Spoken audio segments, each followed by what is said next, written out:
எதுக்குறா இதெல்லாம் போறாளே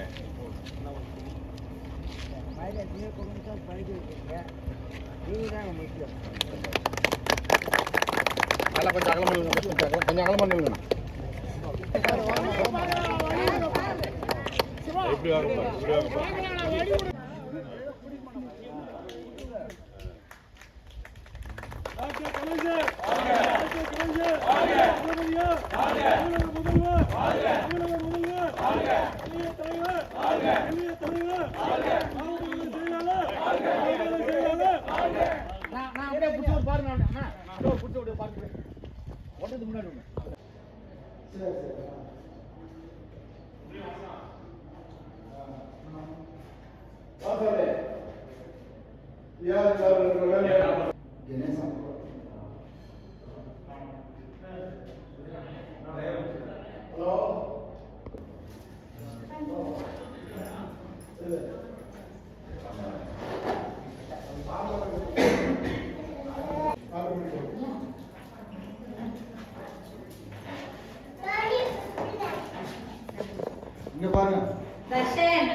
சார் எங்க பாருங்க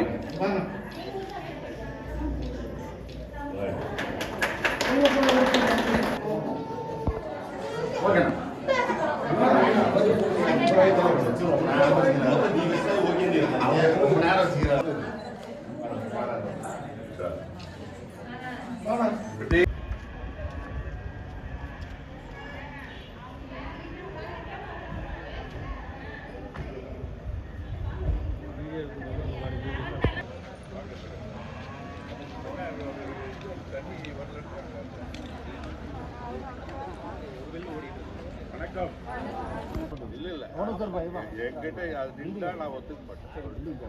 புரிஞ்சா இன்னைக்கு ஸ்ட்ரிக்டா சொல்லிட்டு போறேன் அப்படின்னு. இன்னைக்கு தலைவர் நம்ம தமிழக முதல்வர் தாய்மாருக்கு தான் முன்ன உரிமை கொடுத்து எல்லாம் பண்றாரு. என்ன பிரச்சனை, ஒரே ஒரு 100 நாள் தான் பண்ணல. இப்ப என்ன பண்ணிக்கிறாங்க, 125 நாள் அறிவிச்சுட்டாரு.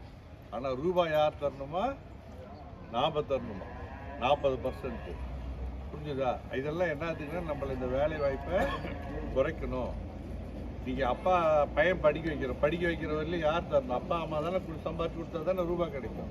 ஆனால் நமக்கு அப்பா அம்மாவை யார் இருக்கிறாங்க? ஒன்றிய அரசு. வருமானம்லாம் அங்கே போகுது, ஆனால் நமக்கு கொடுக்க மாட்டேன்றாங்க. புரிஞ்சுங்களா? இது மாதிரி நம்மளை முடக்கிறாங்க. அதுக்கெல்லாம் நம்ம தீர்வு காணலாம். இந்த தடவை உங்களுக்கு அந்த வேலைகள் கண்டிப்பாக நீங்கள் பாருங்கள். இன்றைக்கி ஒரு கிளஸ்டருக்கு 150 நாளைக்கு கொடுக்க சொல்கிறோம். 150 ஆள் அப்படி எடுத்தால் 100 நாளைக்கு மேலே உங்களுக்கு வேலை கிடைக்கும். அப்படி கொடுக்கலனால என்கிட்ட சொல்லுங்கள், நான் பஞ்சாயத்துக்கு அடுத்த தடவை விட மாட்டேன். நான் உங்கள் முன்னாடியே தான் சொல்லிட்டு போகிறேன். ஒவ்வொரு கிளஸ்டர்லையும் குறைஞ்சது 125 பேர் கண்டிப்பாக 125 150 பேர் கண்டிப்பாக. நான் கலெக்டர்கிட்ட பேசிட்டேன், எல்லாத்தையும் பேசுகிறேன். சரி, புரிஞ்சுது? இன்றைக்கே உங்களுக்கு இன்ஸ்ட்ரக்ஷன் புரிஞ்சுதா? ஏன்னா நீங்கள் பண்ணுற விஷயம் தான் அரசாங்கத்துக்கு கெட்ட பேர்.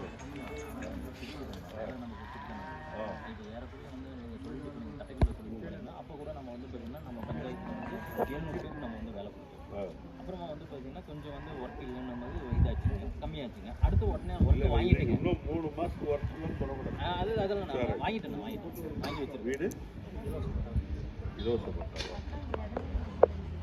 அதே வீடு சரி, இவங்க பாரு, எல்லாருக்கும் 2 பேர் பார்த்து இலவசப்பட்டா வந்துருக்காங்க. வீடு தானே, நாளைக்கே போட்டு அனுப்புகிறேன். நாளைக்கு இல்லை நாளைக்கு சாரி நாளைக்கு நீ பேசிக்கோ. உனக்கு இங்கே 100 வீடு வேணுமா எழுதி கொடு, நான் பண்ணி தரேன். நீ எழுதி கொடு, எழுதி கொடு. இன்னைக்கு வந்து தமிழ்நாட்டிலே ஹையஸ்ட் பர்கூர் தொகுதிக்கு தான் கேட்க வீடு வாங்கி கொடுத்துருக்கோம். வேணா லிஸ்ட்டு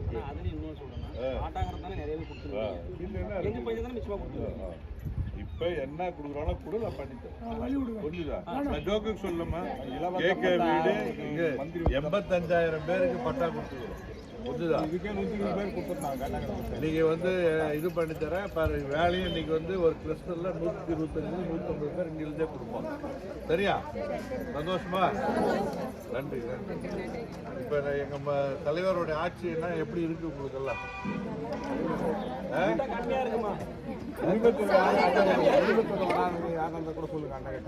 இல்லை உரிமை தொகை வந்து எல்லாருக்குமே கொடுத்துட்டோம். ஒரு சிலருக்கு மிஸ் ஆகிருந்தா விஓகிட்ட கேட்குறோம், என்ன காரணம் எழுதுகிறோம். அது வந்து நியாயமில்லாத காரணமாக இருந்தால் அதுக்கு நாங்கள் வாங்கிக்கிறோம். சரியா? உங்கள் மனசை தொட்டு சொல்லுங்க. ரேஷன் கடை அரிசியிலிருந்து இல்லை இது மாதிரி தனிப்பட்ட விதத்தில் உங்களுக்கு ஒரு சில விஷயங்களுக்கெல்லாம் பொது காரியத்தில் இன்னைக்கு கவர்மெண்ட் ஹாஸ்பிட்டலுக்கு போங்க, இல்லை பஸ்ஸில் போங்க. உங்களுக்கு அதே மாதிரி நீங்கள் வந்து ரேஷன் கடை அரிசி ஆகட்டும், உங்களுக்கு ஸ்கூலில் போய் டீச்சர்ஸ் சொல்லிக்கிற எஜுகேஷன் பசங்களுக்கு கொடுக்குறதாகட்டும், காலை உணவு திட்டமாகட்டும், எல்லாமே மக்கள் போற்ற ஒன்றும் இருக்கா இல்லையா? சொல்லுங்க. இவ்வளோ நாள் யாராவது ஆட்சி செஞ்சாங்களே, யாராவது இதெல்லாம் பண்ணாங்களா? நீங்கள் அதெல்லாம் சொன்னீங்கன்னு வச்சுக்கோங்க, எங்களுக்கு வந்து 100 வாட் பல்பு 1000 வாட் பல்பு மாதிரி எங்களுக்கு எனர்ஜி வந்துடும் இல்லையா? அது எனர்ஜி நீங்கள் பண்ணி தரணுமா இல்லையா? பண்ணித்தர. எங்கள் முதல்வருக்கு நீங்கள் பண்ணுற ஒவ்வொரு விஷயமும் தலைவருக்கு தளபதியாருக்கு அவ்வளோ சிறப்பாக இருக்கும். உங்களுக்காகவே நினச்சி பண்ணிட்டு இருக்கேன். நன்றி நன்றி.